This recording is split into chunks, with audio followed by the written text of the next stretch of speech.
Hi everyone! In this session, we will look at Instagram advertising in greater detail as one of our growth channels. We will cover a few topics, starting with Instagram's role in a growth funnel, differences between paid and organic posts, the different types of content creators, advertising tools, and how to measure success. The growth funnel starts with the awareness stage, where potential customers get to know about our company and then continues to acquisition, activation, retention, revenue, and referral. Here, Instagram's main role is in the awareness stage, where it helps build awareness to attract new customers. And aside from awareness, Instagram also plays some other role in other stages of the funnel, like letting users know about referral campaigns and retargeting campaigns for attention. There are two different ways we can reach new customers on Instagram: paid ads and organic posts. Paid ads allow our company to reach new audience who are not necessarily our followers, while this can work through influencers, Instagram's ad platform, or both. Meanwhile, organic posts reach our followers, and users following our hashtags. Paid ads can work great when you're looking for a wider audience than your own, and it can also do demographic and contextual-based targeting. Or in other words, you can decide who should see your post based on the user's profile and interests. However, these paid services can be costly, with display advertising averaging at about $2 in CPM or per thousand impressions due to intense bidding with competitors, which can be higher in reality because ads in video form are often skipped after a few seconds.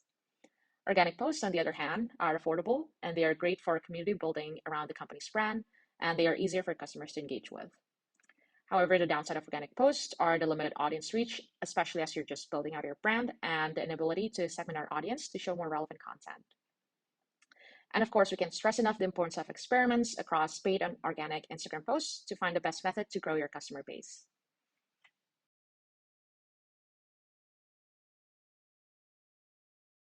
Of brand. There are many types of content on Instagram. Brand content is officially managed by the brand.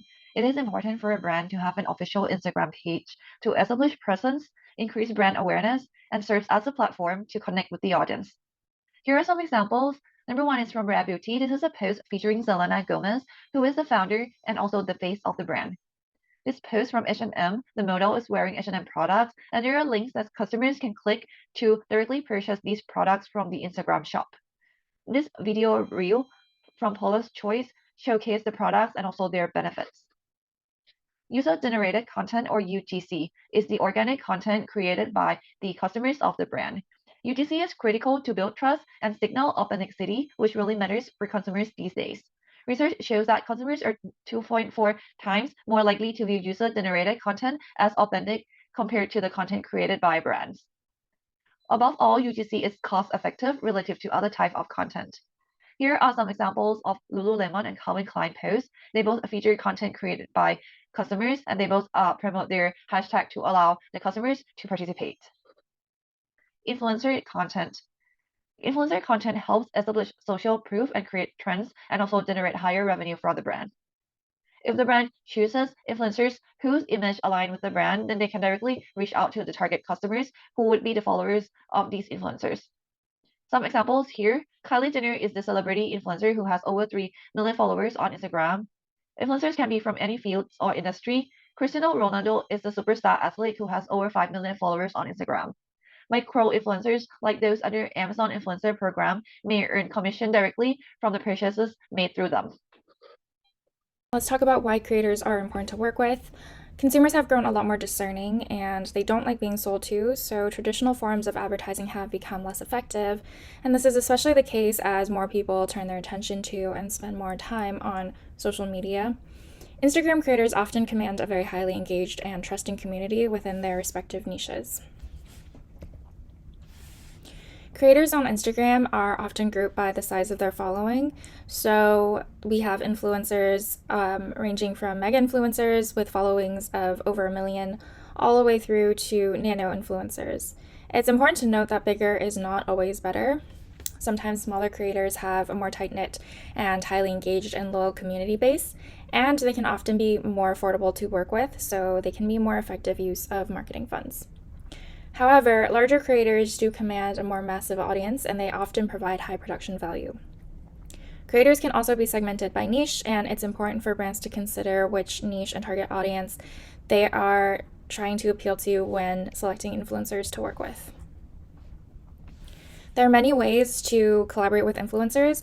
Creators will share your brand or product with their audience in exchange for several things. The first one being monetary compensation, such as sponsored posts or affiliate and commission programs. Some creators are also willing to accept free products in exchange for collaboration. And lastly, brands can leverage experiences and events. Revolve is an example of a brand that has done a great job of this. There are also several types of posts to leverage when working with creators on Instagram. There are the standard Instagram posts. There are also whitelisted posts, and this option allows brands to pay to boost a post under an influencer's account. So it looks like a standard organic post originating from the influencer, but it gets a little bit more reach than an organic post would. There's also the option to dark post, and when an influencer dark posts, it will show up in their followers' feeds and other feeds of users who don't follow that influencer, but it will not show up on that influencer's profile. In this way, when users scroll Instagram, it looks like the post is coming from the influencer and it looks more organic than it would if it were coming from a brand account. And lastly, we have UGC, which stands for user-generated content. And this is when creators create content for the brand's use, but the creators themselves do not post it. This allows brands to create content that, again, appears more organic and user-generated as opposed to marketing content that's coming directly from the brand. Let's talk about how creators and brands can utilize various tools on Instagram to take their marketing to the next level. Let's take Glossier as an example, which is a skincare and cosmetics brand with its huge success originated from social media marketing. Firstly, the Instagram posts. They're the OG IG, but perhaps are now the least valued aspect when it comes to conversions like purchases and clicks. However, they still play a huge role in showcasing a cohesive story about the brands. Instagram Reels, on the other hand, make it easier to find new followers since they're shown to a wide audience based on common interests, and Glossier mostly uses Reels nowadays to reach the audience. Instagram Stories are a great way to engage followers and potentially convert users with links to the websites or shops. You can also share user-generated content easily by reposting. Live broadcasts help build engagement efficiently because they allow the audience to comment and chat live.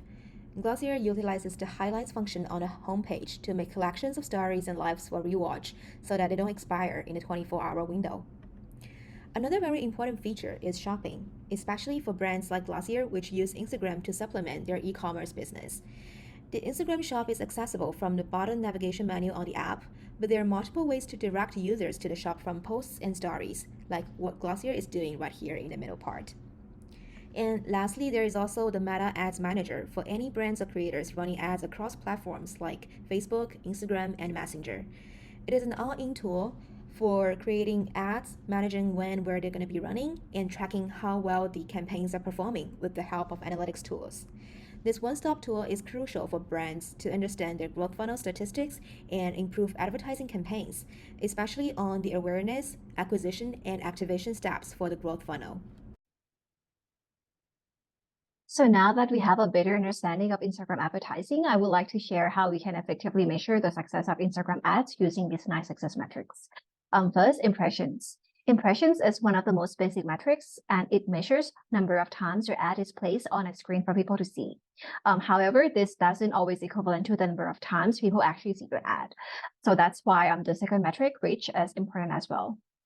Reach measures the number of people who actually see your ad. For example, your ad might be placed on 100 screen, but only 70 people actually see it. Then in this case, your impression is 100, while your reach is only 70. Third, engagement. Engagement measures the number of likes, comments, shares, or saves you receive in your ad post. Next, click-through rate, or CTR. This metric measures the number of clicks that your ads are generating, which is one of the most useful metric as well. Then we have cost per click, or CPC. This metric measures how much do you have to spend on ads in order to generate one click on your advertisement. Next, we have customer conversion. Customer conversion measures the number of people who are converted in your customers. This metric actually helps seller tracks the effectiveness of the ads. Moving on to cost per conversion. Cost per conversion helps measure how much do you have to spend on ads in order to bring in one conversion or customer to your business. Another important metric is cost per thousand viewable impressions, or VCPM, which measures how frequently an ad is actually seen by users instead of simply how many users are served with ads but might not view it at all, as measured by CPM, which is another common metric used in advertising business. The last metric is return on ad spend, which basically is your return on investment that your ads has been generating. This metric would help determine if it's worth it or not to spend on ads. And that's the end of our presentation. Thanks so much for watching.